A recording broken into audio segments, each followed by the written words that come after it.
Hey, what's up, everybody? This is Ray, and welcome to the RayWenderlich.com podcast. In this podcast, we'll keep you up to date with the latest app development tech talk. Now, here are your hosts, Dru Freeman and Nishant Shrivastava. Thanks, Ray. This is the Ray Wenderlich podcast. Welcome to episode 2 for season 11. Now, this episode was recorded on Saturday, the 5th of December, 2020, for release on the 23rd of December. This episode is sponsored by the language Perl and the number E. I'm Dru Freeman with my inquisitive co-host, Nishant Shrivastava. Thanks, Dru. In this episode, we continue our quest for picking up gems from the book Living by the Code and talk with Lara Martin, who is a mobile developer based in Berlin, working as an Android developer for Blinkist and is also a Flutter GD. She likes to focus on making apps accessible. Lara, welcome to the show. Thank you so much. I'm very happy to be here with you both. And I'm glad I mentioned it just before we started recording. It's wonderful to have another podcast host on the show because you know what it's like to just sit in front of a microphone and pray that what comes out is going to be valuable to people. So I'm really thrilled to have you join us. Why don't we just start out and have you talk about your podcast show? Sure. So I do co-host a podcast with two friends, with my husband and a friend, and it's called Code Cafeteria. We talk about tech, games, anything that comes up for us. And yeah, normally we are both, all the three of us talking. We sometimes had someone invited to talk more about something specific that we discussed together, but it's usually run by us three. Although right now we are taking a break because of personal issues and time constraints, let's say. Oh, and of course you've also probably got stay at home, and it's hard to keep everybody in the loop about things. How are you weathering through the COVID disaster? Yeah, I mean, going. I'm fine. My family is fine. I'm grateful that I can work from home, and we are all fine. And we do. Yeah, we can work from home. We can order everything online. So far, good. Still a lot of it's hard on your mind, but the daily life for us, it's very similar to what we had before. We like to be home and we like to do things here, so it doesn't change that much. So what is fun for home? What do you like to do, especially when you're not on a keyboard? Wow, anything that is related to art crafts. For example, I tried cross-stitching. I'm trying also watercolors again. Now that I can afford good paper, I'm trying again with watercolors. Today, actually, this morning, I went to the art shop and I bought wash, which is another type of paint. I like to do sketchnoting and pens in general. Anything that it's do it yourself, basically. I surprisingly do cross-stitch myself. I've been working on a cross-stitch project for my girlfriend for far too long. I'm very slow at it because I just don't give myself enough time to work on it.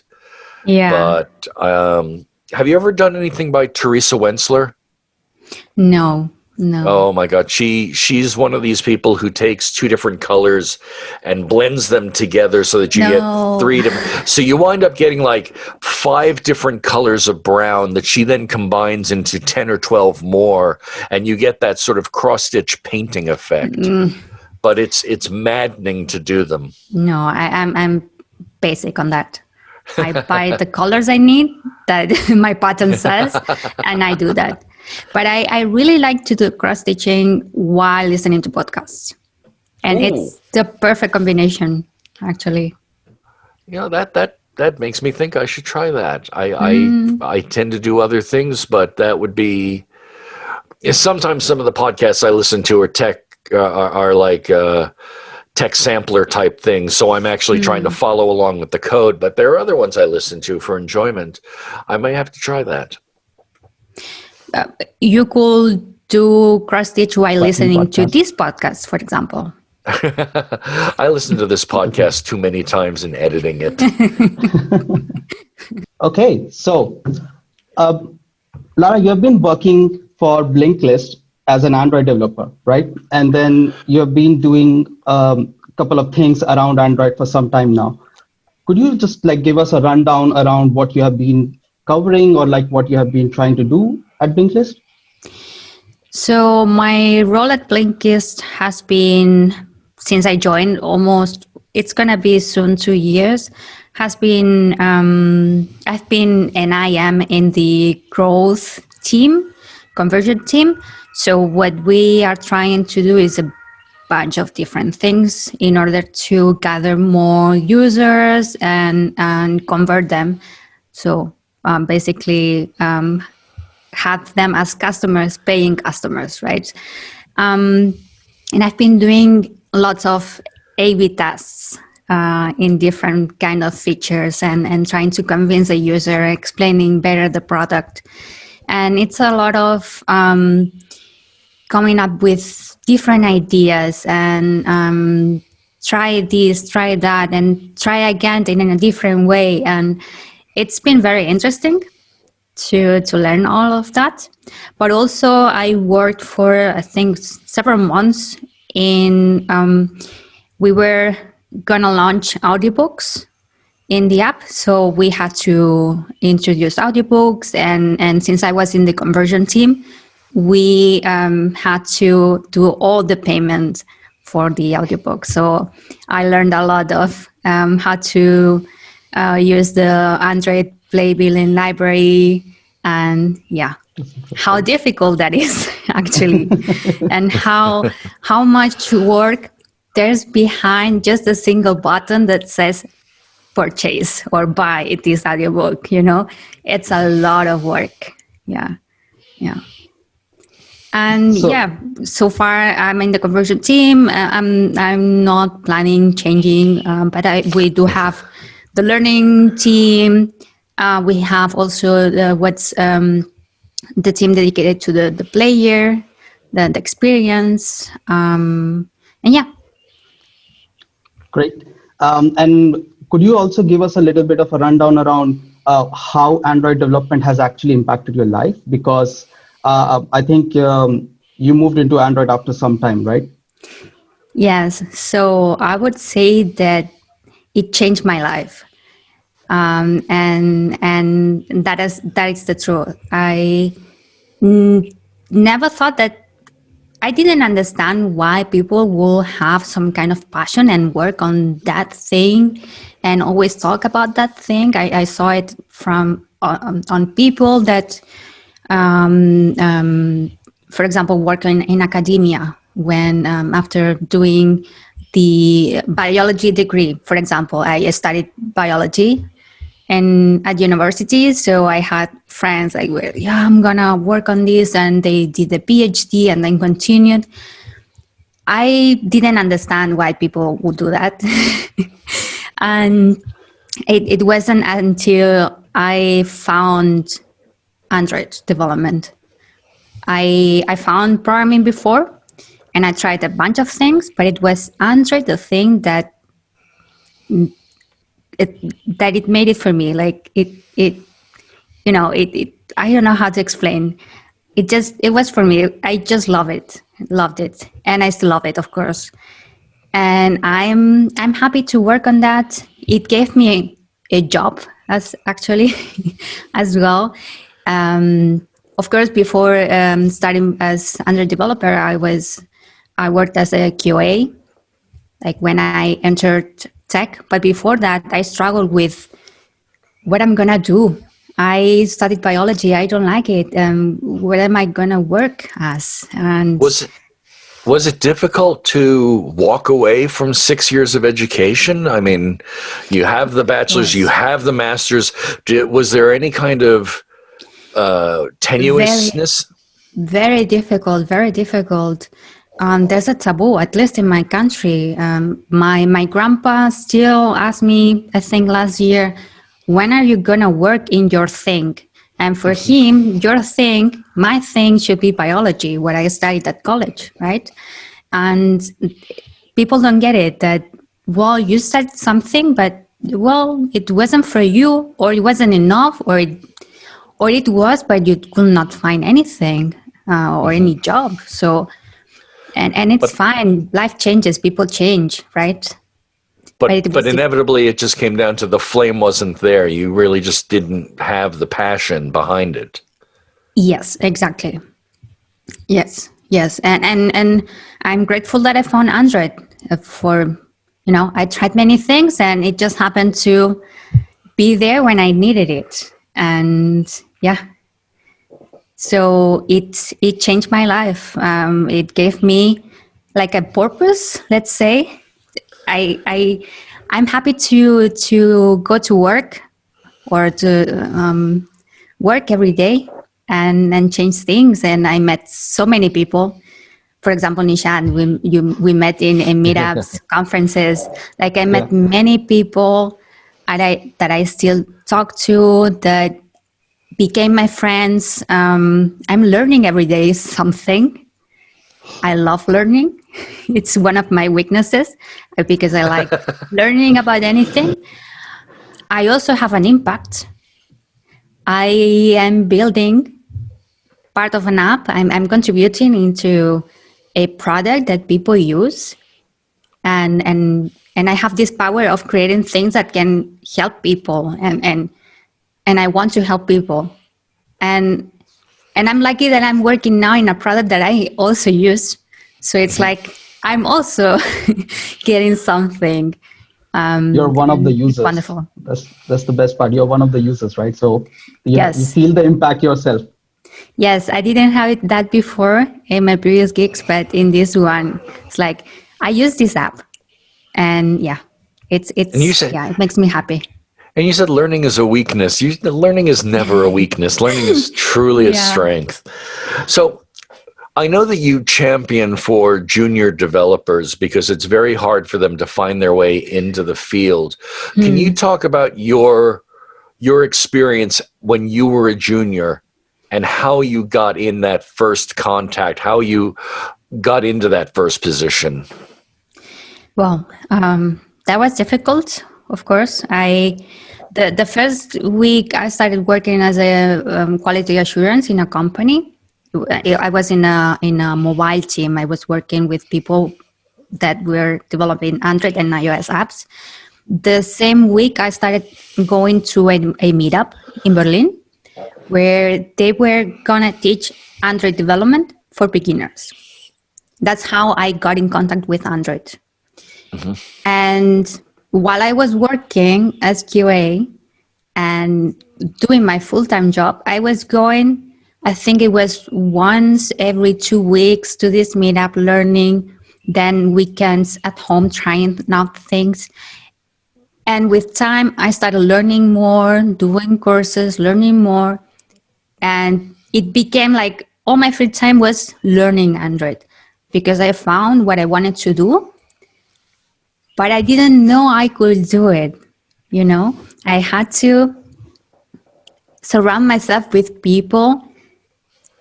A lot of people that I met in these meetups that were helping, that were Android developers, they helped me to see that, yes, I can do this. If I learn and I want to do it, I can do it. And it kept me going, right? And at some point I told my manager, yes, well, in 6 months, I hope I can switch to Android or, next year. I started to talk to some of my colleagues just a little bit because not everyone was very welcoming. Some were very excited to talk with me about some Android bits and give me feedback. Others were not very happy, I guess. That's where gatekeeping showed for me. Because of course I don't have a computer science degree, right? it's fine, you're learning, but that doesn't mean you're gonna get a job or you will do something with this. And what I did is just to talk about this specific thing with the people that were nice to me, right? I don't have to share everything I'm doing. So I chose to just share it with anyone that was happy to help me, and just, you can help me just by say, oh, it's fine, it's good, you're, great, and I don't know, whatever. With the gatekeeping that you faced, did you Yes. feel that your being a woman in the industry also presented issues along the way, or were you lucky enough that wasn't one of the things that you were fighting against? I think it was a bit of everything. In the end, I was the only woman in that room with my team. So that's always the thought. But in the end, most of the people were welcoming. Of course, I had some incidents where people joked and someone joked, and but I think the experience I got were mostly jealousy, I would say, or not understanding how someone just by learning by themselves could achieve that and get the role. But I just kept learning. And just learning, I don't care what people say, I will just try.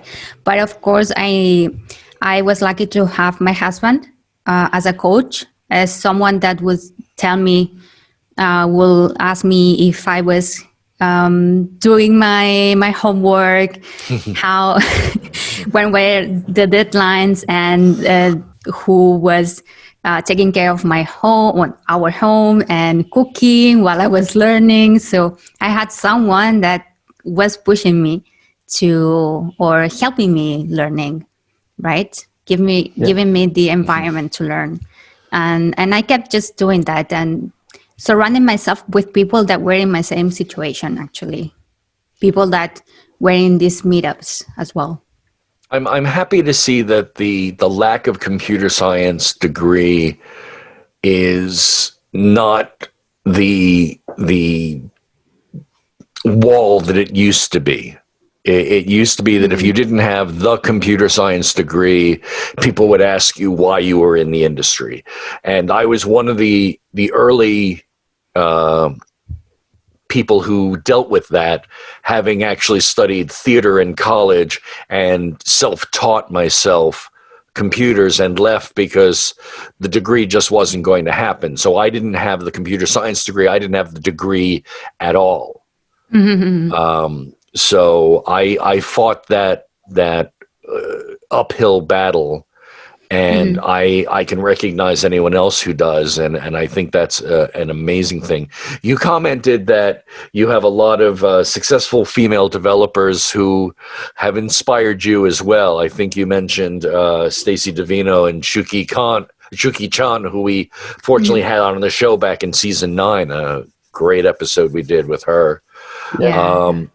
Maybe we will add you to the list of very inspirational women developers as well. And you mentioned that in learning, part of that bonus is then giving it back. And you have also been teaching and giving sessions as well. Yes. By being the beginner and being the junior, I've seen how difficult it is to teach someone something, how important it is to have good communication skills. And this is something that not everyone has, but everyone can build. And I also wanted to, besides giving back to the community, because I received a lot when I started, I also want to help people to see, hey, I was in your same situation and I'm now here. I'm also working as a developer, and you can do it, and help them with any struggles, and being open. I'm not gonna be jealous or gatekeeping anyone. I'm gonna be, yes, what do you want to achieve? Okay, let's see, and that's something I enjoy a lot. And sometimes people only need a little bit of understanding, being understood, and talk to someone, and have a bit of a coach. They don't need a teacher, let's say. So that's what I'm trying to do. So, Lara, you also touch upon these topics where you're mentioning that you teach people, you're trying to maybe coach some of these upcoming developers. Do you have more of like these suggestions that maybe these upcoming developers would benefit from when they are trying to maybe switch into the IT industry, or maybe they are basically struggling in doing so, right? Yes, many. I would say find a coach, and a coach doesn't have to be a teacher. It can be your mom, your dad, your best friend, your sister, your partner, someone that will ask you sometimes like, or help you, like ask you those questions about do you have any projects to do, or any deadlines, and to keep you accountable. And also you can, I would suggest everyone to find people that are in the same situation. Like, for example, me, I want to learn Android, let's say, or anything, and I'm going to a meetup and meet people, talk to people. You will find people that are in the same situation as you, and you can understand each other and help each other, and be the coaches for each other, for example. Patience as well, a lot of patience, because you will find many situations that are not maybe what you expect, and it's a learning process for everyone. Have patience, and I would say always find a community for the technology or whatever you are learning.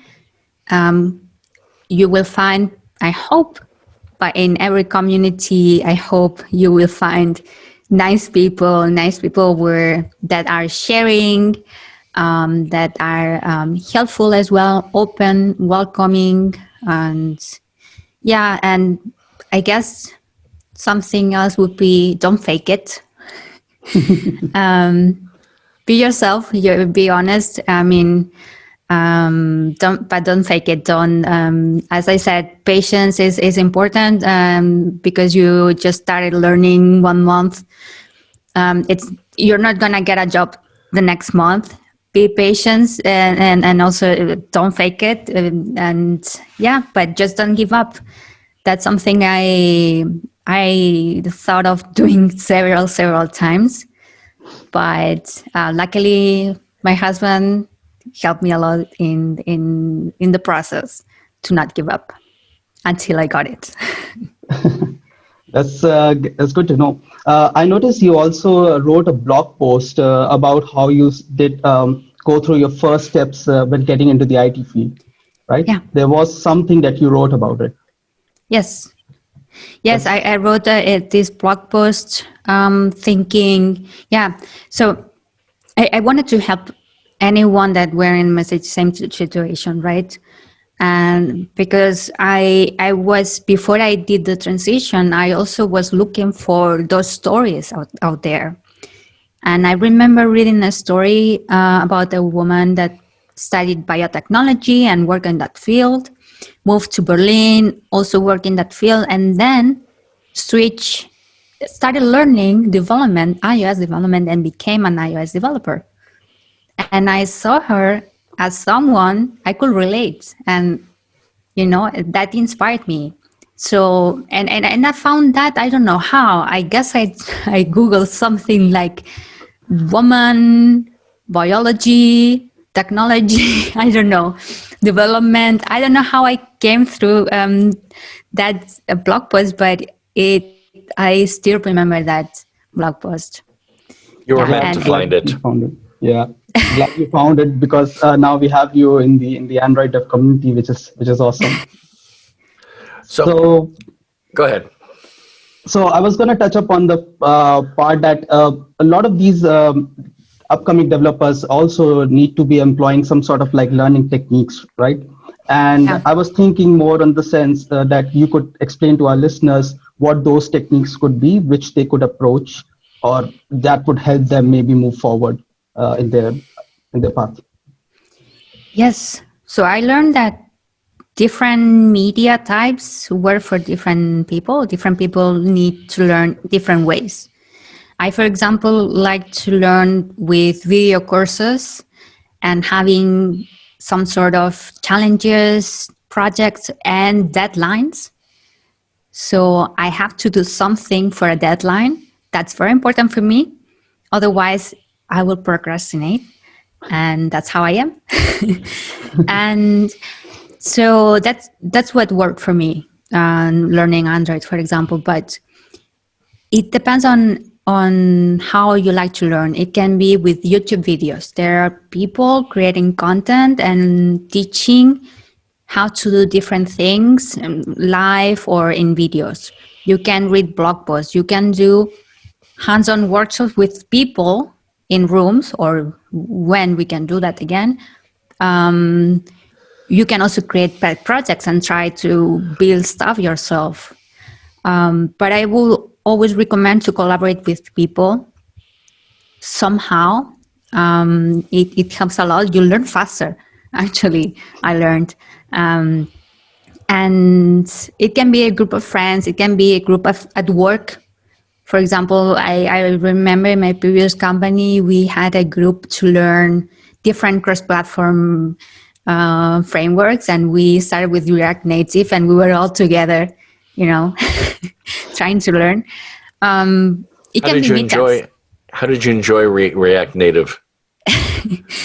So to be honest, I could not try it because I started with the setup, and I remember doing the setup and downloading things from NPM, and things didn't work. And there were people in the group saying, oh no, you have to install things in another way. So it was a struggle to make it work. And in the end, I gave up.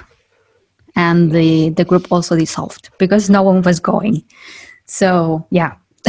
So I guess that was my only experience with React Native. So another thing, I guess, in learning and possibly ways of learning is to be okay with the fact that you're not going to necessarily grasp everything. Of course, Not get discouraged over things like that. Mm-hmm. Yeah. It's difficult to accept that you might not understand everything, but yeah, in the end, you're gonna understand. You're gonna learn something. And maybe tomorrow, once you go through that again, you learn something new that you didn't see the day before. It's a process. So in the end, we have to be honest with ourselves and say, hey, I'm not a genius, or, I need time, and my brain just needs a little bit of time, and I don't have to grasp everything today or in a year. And we cannot know everything.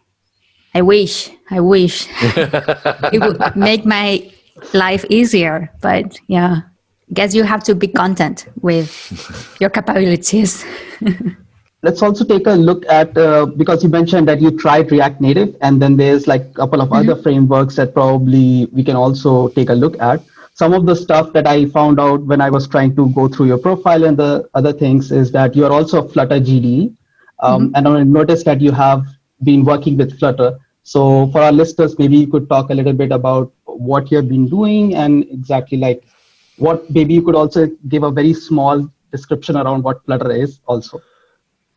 Yes, so Flutter is a UI framework that is meant to work multi-platform in iOS, Android, web, desktop.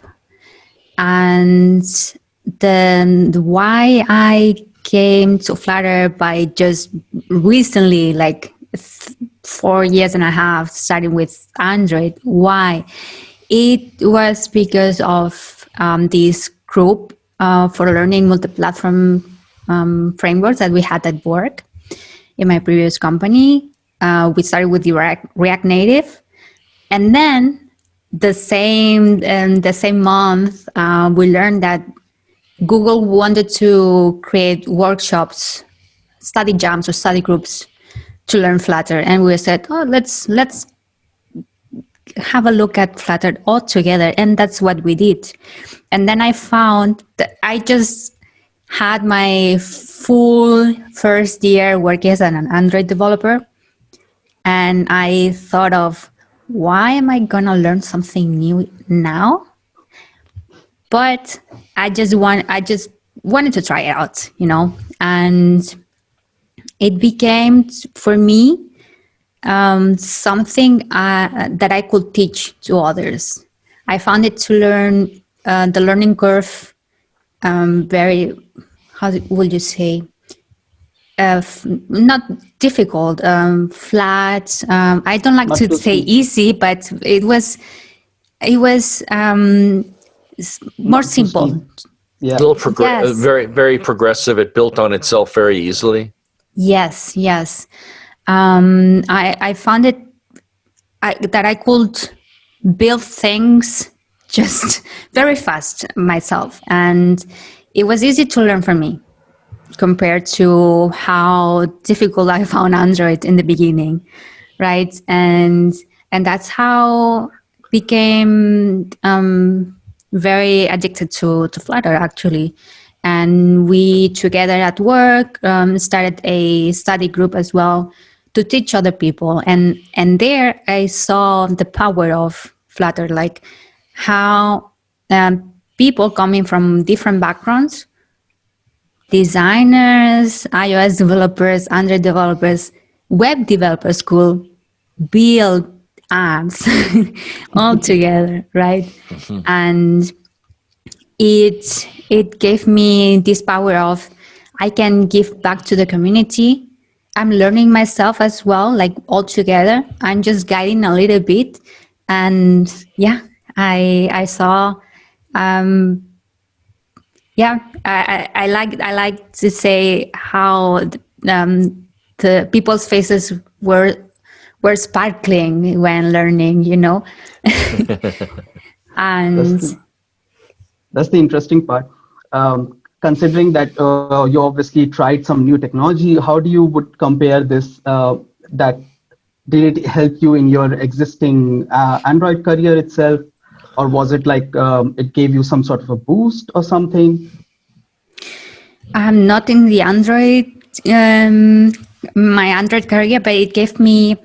I've been learning more communication, creating content or talks, because when I started with Flutter, I also started talking in front of people, and that pushed me as well.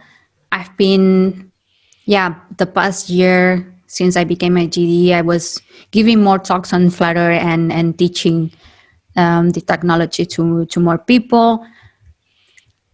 That also allowed me to end up in a group called the Flutter Ecosystem Committee, where we are 9 people, 3 from the Flutter team and 6 from the community, where right now, and since a year ago, we are evaluating packages from the community to highlight them, and which we call the Flutter favorite, and with the goal of having good quality packages and recognize the work that the community is doing as well.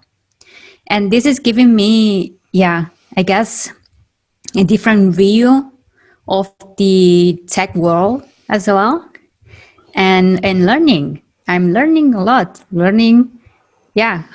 How do we assess the quality of a package? I bring my point of view as a developer, for example. I can bring any thoughts or complaints that I hear in the community. I can discuss these things with people that are working in the framework.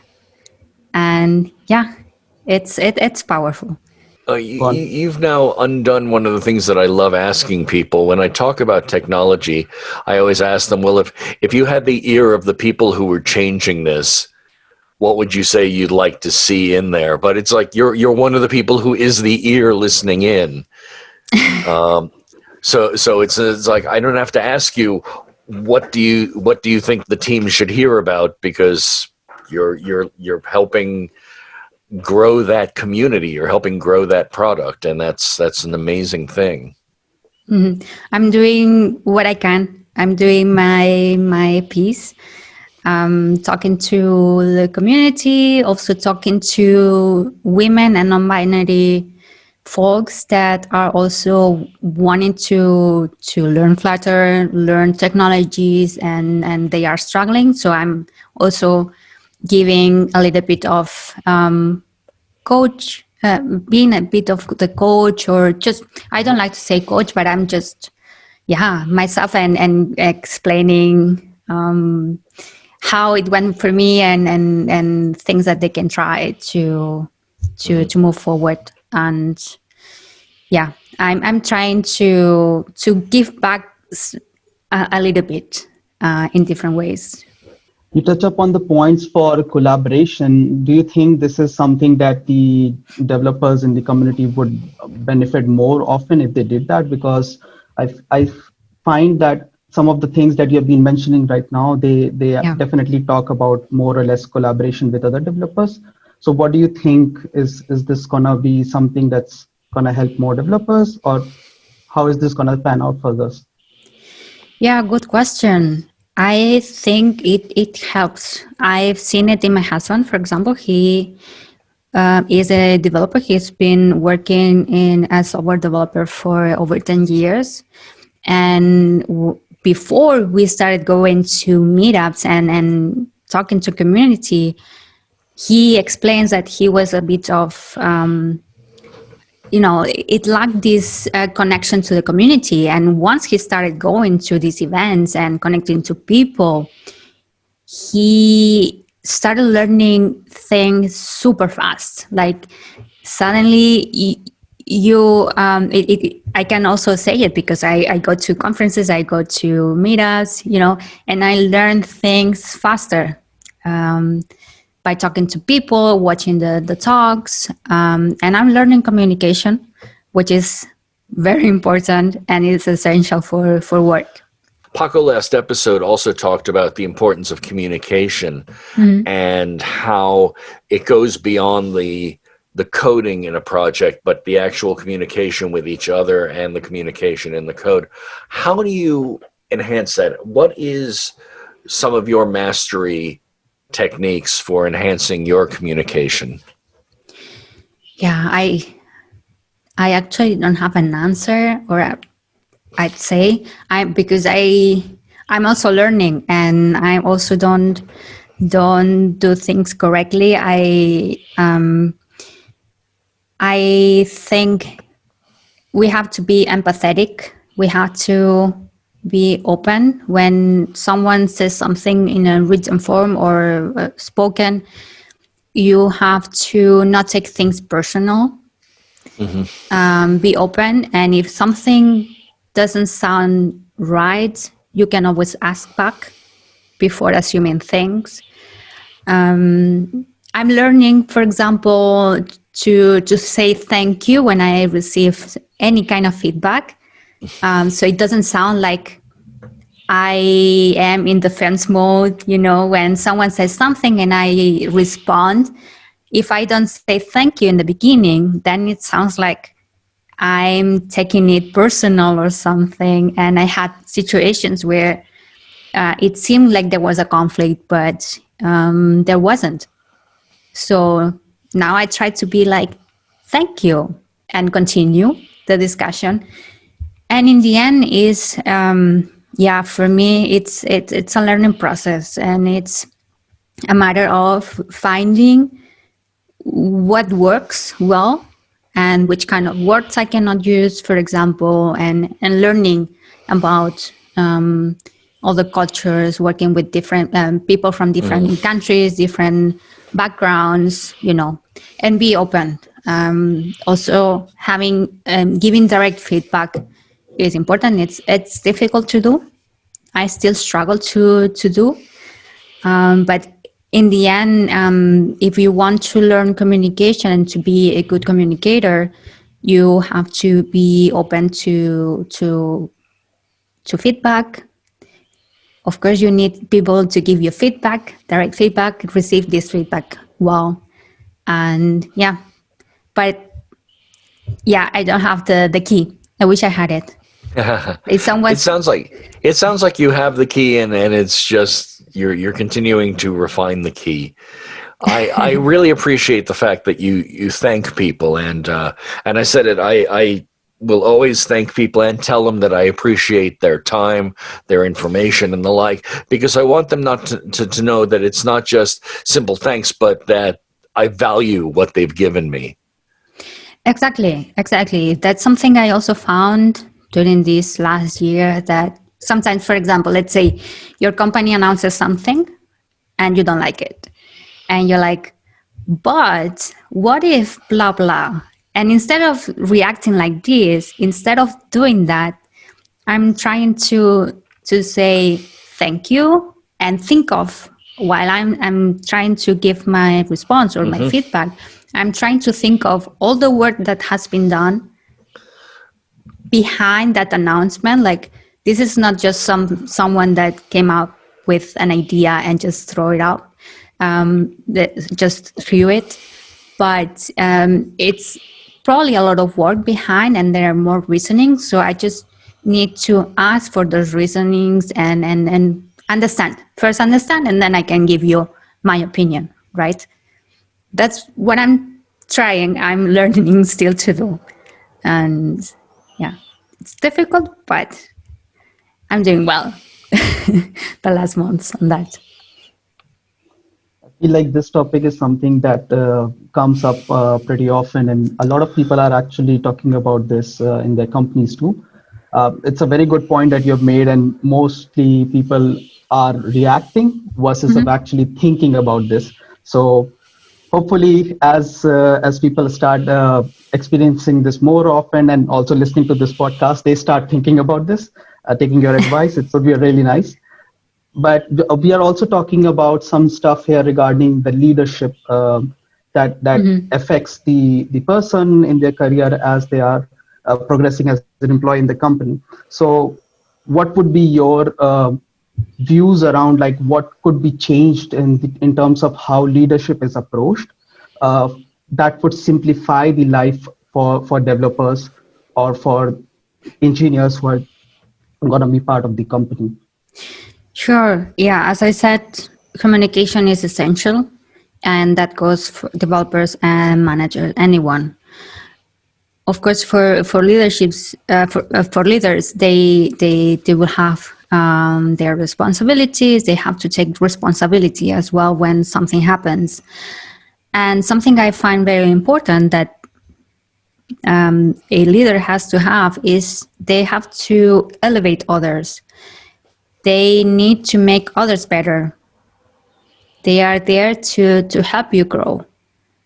And to do that, they have to give feedback.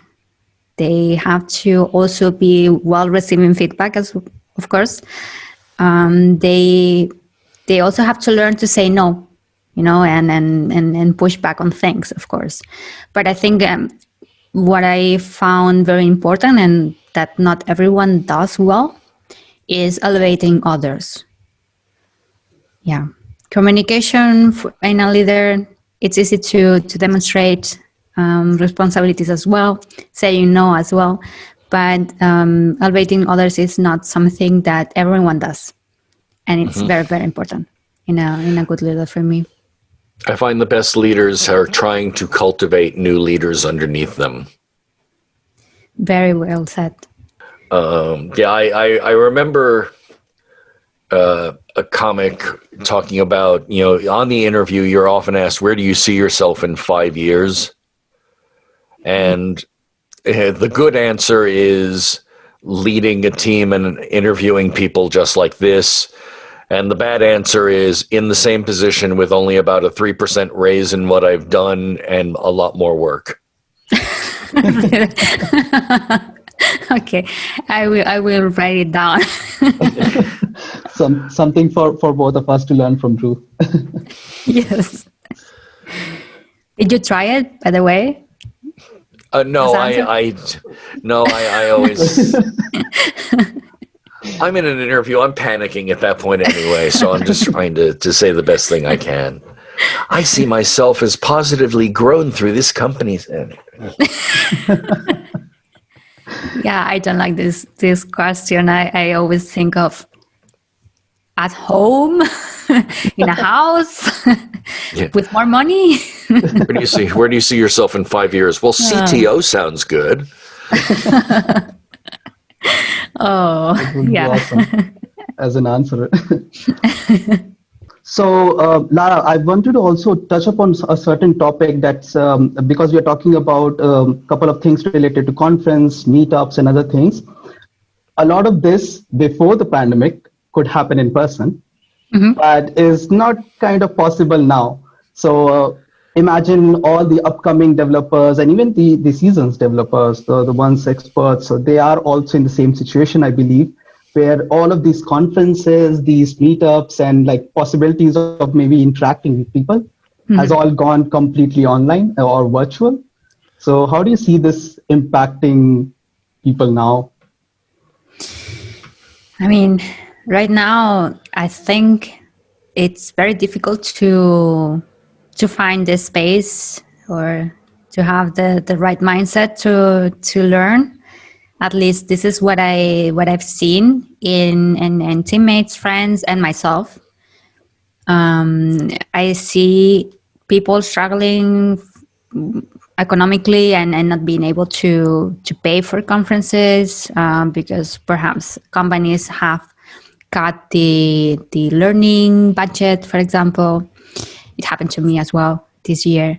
And perhaps people like to have go to a place and learn in a conference, for example. So you have the clear cut between work and the learning day. Be with people. I guess from what I've seen, many people are struggling with the online setups because it doesn't feel, it's not the same. They don't have this kind of interaction, and this is happening as well to speakers. You as a speaker don't have the audience there to have the direct feedback while you're talking, like people nodding or confused. So you know that you are in the right path, or you can explain something better, or or the claps at the end. That's also very important, I found. You have done something that requires a lot of work, energy, and time, and this clapping, it feels like relieving this adrenaline and all this feeling, and you don't have that anymore, and it feels cold for me. I hear a lot of people refer to their Zoom conferences as draining because in a lot of cases, and in my company, we have the Zoom session, but the video is off. So you're not even getting that face-to-face. Yes. And you're on meetings with your colleagues at work, also online, right? And then doing the same in a conference is tiring. And as well, there's this, what people call Zoom fatigue. This fatigue and that you get from watching video that it's not high quality, and having many faces around you, and you try to focus on one, but you have movements everywhere, and that's tiring as well. At the same time, this can be also good for other people. Like you're at home, you feel comfortable. You don't have to, work your way through the conference. Maybe they are not very accessible for you. It could be that you can also not afford going to a conference in person. So being online helps you. It helps you building the schedule better, and you don't have to waste time traveling. It can fit your lifestyle. Maybe kids, or maybe you work, you live in different countries, and this gives you the power as well to learn things from other countries that you will normally not have, right? So I think, it's not for everyone, but there are many benefits as well. Now, how long have you been doing remote work yourself? Were you doing remote work before the pandemic, or did that start with the pandemic? I only worked from home twice a week before the pandemic. For this year, actually, my goal for work was to get more independent as a developer and be able to work up to 4 days from home. And I had these conversations with my manager already last year. And in the beginning of the year, I continued talking to my manager about it. And we said, you will move to 4 days from home, working from home. And let's see, like by default, you come to the office once a week. And in the end, I think it was 3 months ago, my company decided to go remote first, given the situation and given that the company is small. We are 150 people. And so far, this setup is working very well for a big chunk of the company. And they will still have the office, probably smaller. That's the idea. But I'm now a remote worker. And I'm happy, actually, very happy. It seems to be financially in the best interest of a lot of these companies to consider remote work. First of all, it's been proven lately that it works, that people are able to manage their own time. You reduce, as you mentioned in Living by the Code, you reduce that transportation pain a lot. Economically, also, the companies don't have to maintain these gigantic campuses anymore. Mm-hmm. And I feel badly for Apple, which has just created that beautiful circular campus and everything. But at the same time, you don't necessarily need it. They carried off a great WWDC conference. I was sad to see that Google didn't do Google I/O this year. Mm-hmm. But it will be interesting to see whether or not we maintain that or they try to pull us back from it. Yeah, that's very true. For next year, I don't see Google I/O or WWDC is going to happen at all. It's impossible, at least in a safe way with people, with externals, let's say, in person. But I do hope they keep doing it. I was once at Google I/O, was last year, and it was the first time, and I loved it. I loved it. I met so many people, hang out with people, learned tons of things. And in 1 week, of course, it was very tiring because in the end, it's in the other side of the world for me. But it was very fun, and I think it was a different kind of conference. So I cannot say it was the best, but it was the best. Yeah, it was the best conference for me. Yeah, I love going to WWDC. It's just a week of, my favorite phrase is drinking from the fire hose, because you just get so much knowledge, but at the same time you get so much networking from the community. Yes, a lot. I was able to meet people from the Flutter team at Google I/O actually that year in person, and it was awesome. And meeting people that you met on the internet as well, And it was I think I loved it a lot because in the end I was walking there. I travel alone there, but being there, whenever I was walking and going anywhere, I could see someone that I met before, or and it was special. So I just used the daunting phrase "drinking from the fire hose." Our industry is nonstop information and knowledge. Oh, yeah. And keeping up with it is admittedly nigh impossible. How do you filter, or how do you put a tap on your fire hose? How do you choose where you're paying attention? I don't know. That's a fair answer. That's a great answer. I mean, I explained to you that I started learning Android, and then I suddenly moved to Flutter, and then I'm doing both, and I cannot keep with both. It's impossible keeping with one, even. So I don't have the answer. It's very difficult. I have to be content with not knowing everything, and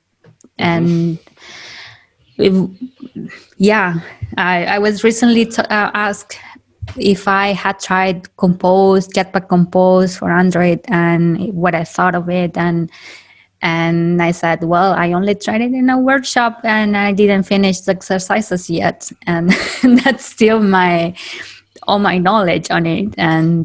But it is like this. I cannot know everything, but I know where to find the information, which is the important bit.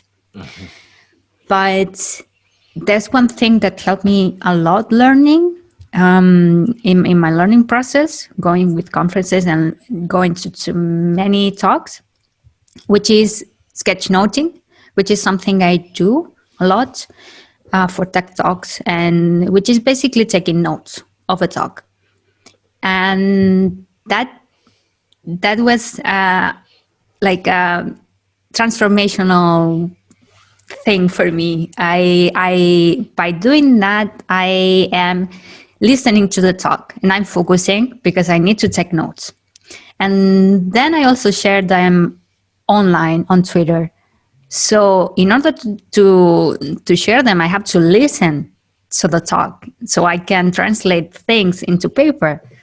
Of course, not everything, not all the talks I try to sketchnote end up well, or maybe I'm not in the right mindset, but that helps me listen to the talk. And then after the talk, if we meet on the hallway and you ask me what are the 5 things you learned from there, I can take a look at my notes because I already forgot everything. So I can go back to my notes again and read them, and I have them for me.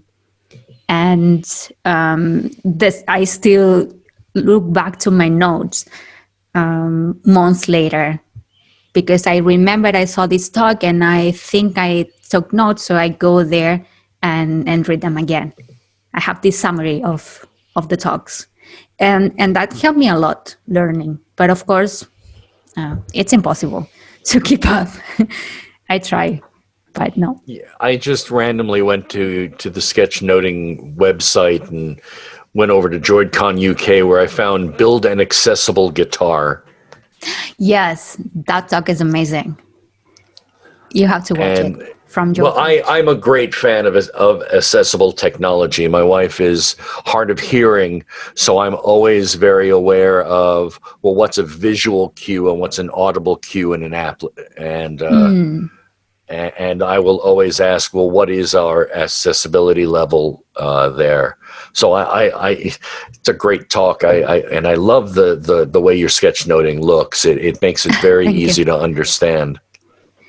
Thank you. Sketchnoting probably looks something similar to what you have in academia, where you take notes all the time, like the learning key, and kind of like helps you to revise everything.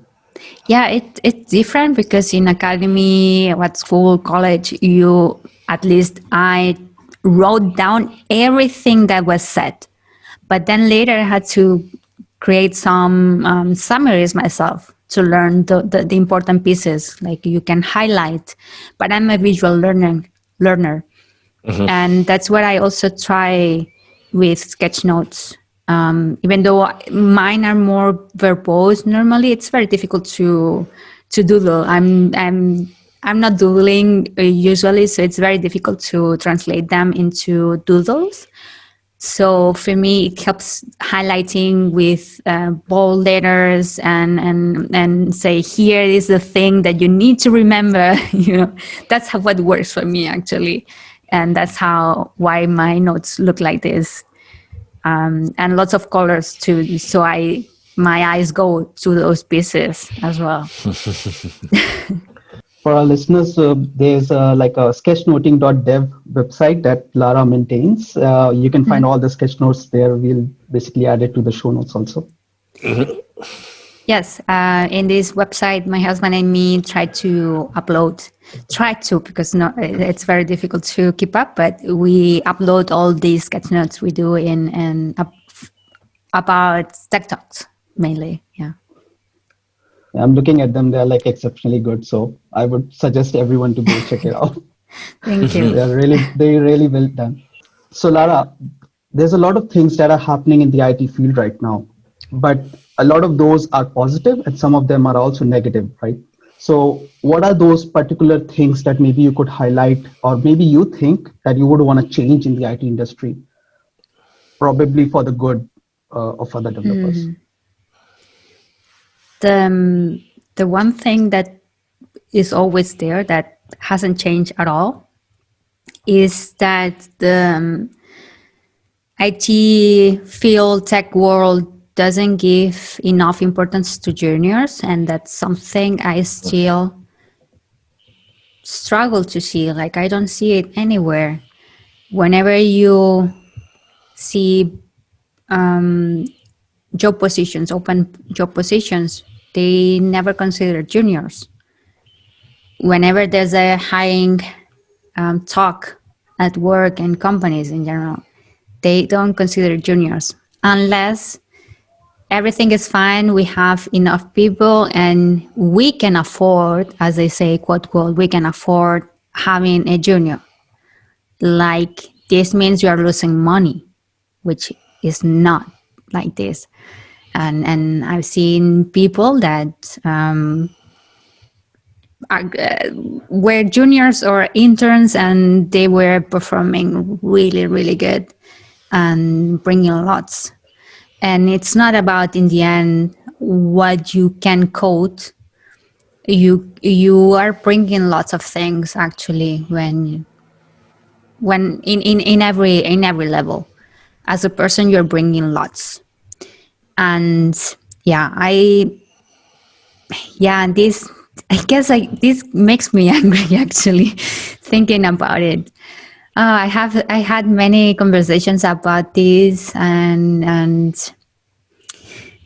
it's difficult. It's difficult because in the end, how do you get people into tech? We always complain we cannot find developers. Where are developers? Are we paying enough, or are we offering the nicest frameworks and technologies and libraries that people want to work with?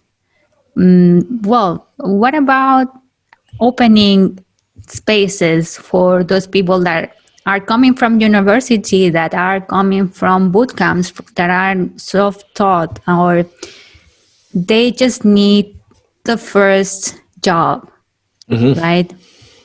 And they will give everything to have the job and to do their job, and you will have highly motivated people working, right?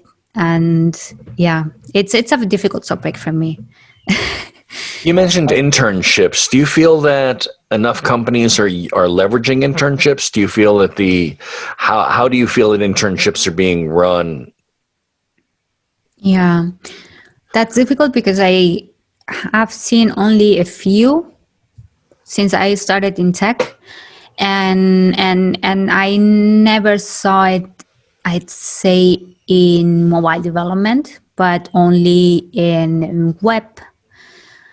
I think also on backend side of things, but yeah. I don't know what's wrong with companies. I don't know what's wrong with people. But yeah,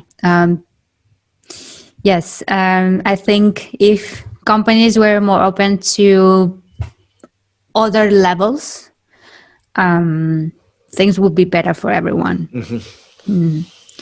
And I think in the end, what's important as well is to be more, when you open a position, don't always say I'm senior software engineer. If you are looking for any kind of level, be aware of this wording and be more generic. And maybe also, if you're looking for a junior, say it explicitly. Because in the end, there are many people that if they don't see junior and you're just listing a bunch of libraries and a certain number of experience years, they won't apply. And maybe you're missing lots of great people that you could have. And just because of your job posting, you're not getting them. One of the ways that I found that juniors can make an interesting first transition into IT is if while they're looking for internships, they look for IT positions inside their own university. Because universities have IT departments just the same as any other major corporation. Yes. And I made my first jump while studying inside my university to their IT department. I often refer to the fact that I don't have a degree because I got hired by the university before I had my degree. And that is a verbal way of basically saying I have now experience and there's a reason that I may or may not have the computer science degree. Yeah. Yeah, that's another possibility. I also did an internship in my faculty and the university when I was studying biology. I also did some internship where I was doing some kind of job for the department. I was helping tinting some samples, biological samples and things like that to help the PhD people that were doing PhD. And that's also something people can do, actually. At university, look for own departments and start there. I didn't continue my studies or further, but I have a friend, for example, that did the same and then was working at the lab next to the university and started the PhD, the master's PhD, and now switched to private sector and is doing a lot of different stuff. But of course, that pushed a lot. And it's a way of doing, of course, to enter. One of the things that I constantly question when I see those situations where companies say they can't find right developers, and they put job postings that have really high requirements. I'm always questioning that if you did hire junior developers, you would actually elevate them or promote them to a senior developer. That's a better path than basically just directly going and saying, I just want to hire senior developers, because then who is building up the junior developers to become a senior developer? And I guess that's one of those cases that companies have not yet found the right way of approaching right now. Well, a lot of those job postings that you see from companies are pretty much describing the position that was just lost. An engineer left, and they're basically saying, "Well, this engineer worked on A, B, C, D, E, F, and G, and he'd been here for 5 years. So I need somebody with 5 years of experience who can do A, B, C, D, E, F, and G." And they're not looking to reallocate internally and then build up new engineers. They're basically looking to plug a hole. Yeah, you both made a good point, and which is you need juniors, you need people that will build the seniors. because one of the responsibilities or the things that a senior is expected to do is to mentor other people. And that can be mentor as well as other seniors, mid-level engineers, juniors, anyone. But by having juniors, you are also creating your seniors. You are building up your seniors, right? And in the end, everyone is winning. But yeah, a difficult topic. And job positions, I struggled with that as well. And I had people telling me, no, you have to apply. And to be honest, I didn't have to apply to a open position to my jobs as an Android developer, because I found the jobs through other people, through other contacts. And that's not something as well very, very nice that you get networking and knowing people. Otherwise, I will not have applied to any of the positions, and I will not be right now at the company I am. And I applied because a friend of mine was working there, knew they were looking for someone, and I sent my CV. And that's how I did it. I liked the company. I already knew the company. I was using their app already. And I heard many things through my friend. So I said, yes, I'm going to apply. So yes, I didn't have to face this job posting. But I had the chance of dissecting the job posting later when we were hiring. And that was interesting to see and to learn all together. Yeah, hopefully your experience on obviously everything that has been throughout your career up till now is going to affect more community. People listening to this podcast would also get a chance to start applying without getting daunted by the job posting, and just go and apply. Case, that would be really nice. Hopefully we have a couple of hiring managers and general developmental managers listening in, and they'll basically be trying to see how they can bring in lower level developers into their groups. Yeah, that would be very amazing. The best thing we can do is have people like you talk about these problems, and hopefully among our listeners are people who can make those changes. Yes, that's very true. Yes. Once you face those problems, you have this power and this energy to make a change.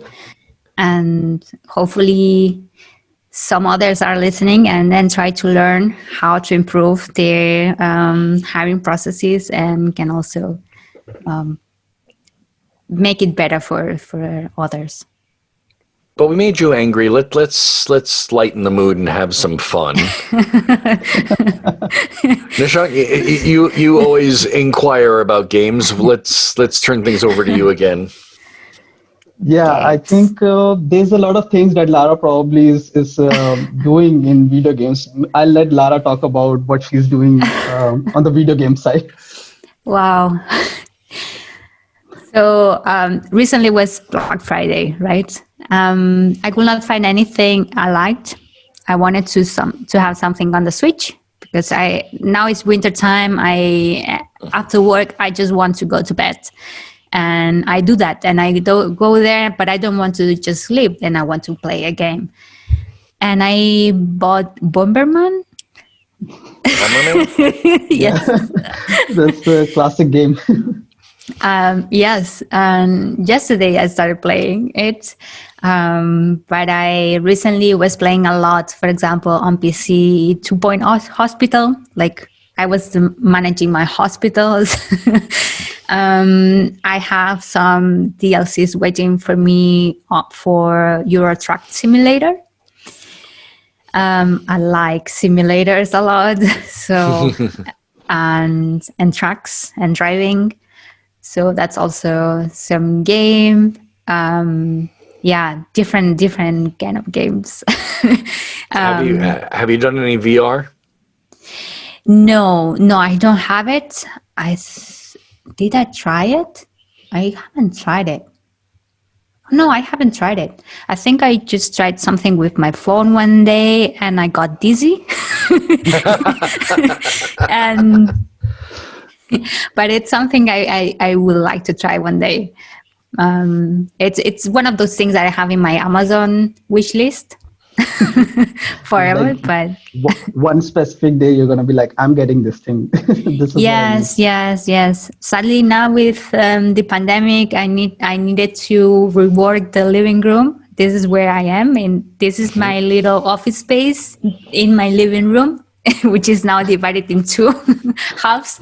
I see a lot of Christmassy type stuff starting to decorate the room. Of course. I am a Christmas person, and I had the excuse of 2020 this year, and I started very early, actually. Is that a tree I see behind you? Yes, I have a tree here. I have a smaller one behind that you cannot see. I have another one very small in my shelf. We're actually Some Christmas lights. We're actually going shopping for our tree the day of this recording. Right after I finish up here, I'm jumping in the car and we're going to go tree shopping. We cleaned out the corner of the room where things normally stock up, and now we're going to put the tree over there. We've got the tree skirt for the year and everything else. Yeah. I'm a very Christmassy person. And today, as I said, I went to the art supplies shop, and it was meant to buy my Christmas present, more art craft supplies. Are you one of those people who goes into the art supply stores and other people panic? It's like, will she come back out again? Not yet, because I don't go often. But it could be me. Yeah, one day, yes. My wife is an artist who does metal and beaded metal and things like that, and it's just letting her loose in a store like Michael's is dangerous. Oh yeah. I have some kind of obsession, because I also watch YouTube videos about things I would like to buy, supplies that people, use, and I'm like, oh, I want that too. And it's one of the things I miss from pre-pandemic. It was going out Saturdays for lunch with my husband sometimes, and then going to some art crafts supply shop. Mm-hmm. And I don't get that anymore. What? Yeah, we have a conference center, a small one right near where we live, and they, besides doing things like the science fiction and the comic book conferences, they also do the art shows there and the art and the craft shows, and it's just like that's something you can't do on Zoom. You can't walk up and down the aisles of a craft show and say, "Oh, that looks pretty," and that I can make something out of. Yes. That's very true. That's something I've been thinking about it recently, because I used to, when I was, I think, 8 years old, I used to go with my father to do oil painting, and we were in a group with different ages, people with different ages, and we were doing oil paintings, and I always loved creating things and have this creativity. And now I'm an adult, and I can afford buying supplies I want. Not everything I want, of course, but I can afford buying, supplies for cross stitching, for watercolor, and I'm trying everything. And one of the things I want to try this weekend is to build a circuit I bought, which is a little Christmas tree with LEDs, and I want to build that circuit this weekend. Let's see if it works. Is it the micro components? Yes. Oh, I find those so difficult to solder. It's gonna be the first time I do a very small one. I just did once one with regular size components, and this one has micro ones. So I'm gonna try. Let's see how it goes. I find a lot of crossover into either arts crafts, performance arts, or musical arts for people who are programmers, because I find that these are the people who look at programming as another craft. That's very true. Yes, I mean, in the end, is the same. for this work you have to be creative and build things, and that's very true. That's very true. I'm thinking now of my husband. He also likes to doodle and to draw things and build things. So, and he's also a programmer. And I have many examples of people doing different arts, and people coming from other backgrounds as well, creative backgrounds, and being programmers nowadays. Yeah, this is something very interesting that you actually brought up, that you're talking about your hobbies apart from programming. And a lot of like new developers whom I see probably on social media, like Twitter or like Facebook or some other places, their main focus is programming.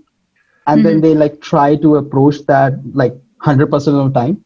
But mostly if they actually allocated that as a craft, as Drew was mentioning, I think they would be able to achieve it in a much more nicer and be more passionate about it than doing it like a mundane programming job every day and then not liking it at the end, right? So that could totally be a thing. Yeah, while you were explaining this, I could think of people I met and I worked with that were very, very, very technical and were very knowledgeable in those things, but they were not able to communicate and think out of the box. They were always like very, very deep technical in how, and yeah, I can totally see the connection there. Yeah. Yes. Yeah, I talked to a lot of programmers on the series, and you ask them, well, what do you do in your spare time? And they say, I code. And I always press to see the people who are crafters or guitar players, because myself coming from a theater backing, it gives me more things to call upon for metaphor, for simile, to basically say, well, if I want to explain this, let me use rugby terms. Yeah. Yes. I mean, hell, it's where we came up with Scrum. So. Well, there's some creativity there, right? With all these Post-its and colorful things. Oh yeah. I think. But yeah, I totally see the connection. But there's nothing wrong with coding after work if you want and your free time. I also code sometimes, but of course I have other hobbies and I like learning other kind of stuff, and it's also good for the mind to disconnect. Yes, but of course, in the end, you are learning, and if you find something interesting in a podcast or in a story you read, maybe this will help you at work somehow. It will relate to something, or will, you will get an idea for something you are working on as well. And yeah, nothing wrong coding, free time, but life is short. Try more stuff. Oh, that's just a phenomenal way to just sort of glide into an ending there. Lara, it is absolutely wonderful to have had you on this show, and I agree with you on so much that you've said, all of it that you've said. I hope that we have people listening in who can help make these changes, and I hope that the very technical folks who spend their time just working on code also reach out and find other things that can help round them out and expand their experiences. Lara, thank you so much for being on the show this episode. Thank you so much for inviting me, Dru and Nishant. It was a pleasure. I'm very happy that you thought of me for inviting me today to the podcast. Thank you so much. And we will have links to all the different sites. We can find you on Twitter at, is it Lariki, Lariki? Yes, Lariki. Lariki. How did you come up with that? It wasn't me. So my name is very short, Lara. That's it.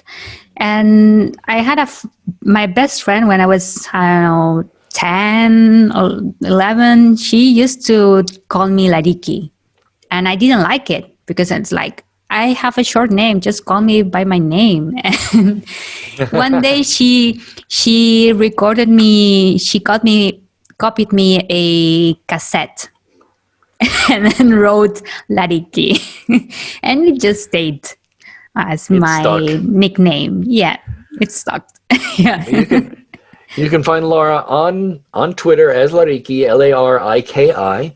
Nishant, of course, Nisrules, Nisrulz. Mm-hmm. I am podcast Dru, Dru. And we really do thank Lara for this episode. Next episode, we have Marcin Krzyżanowski.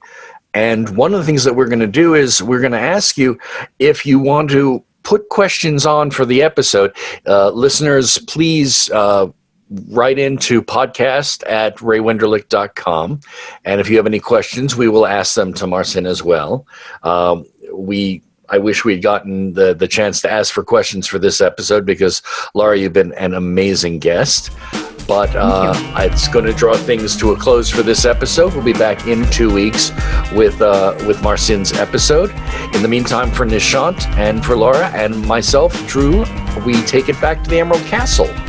Ray, back to you. And that's a wrap. Thanks again, everybody, for listening to the RayWenderlich.com podcast. We hope you enjoyed it, and don't forget to leave a rating on iTunes. See you next time.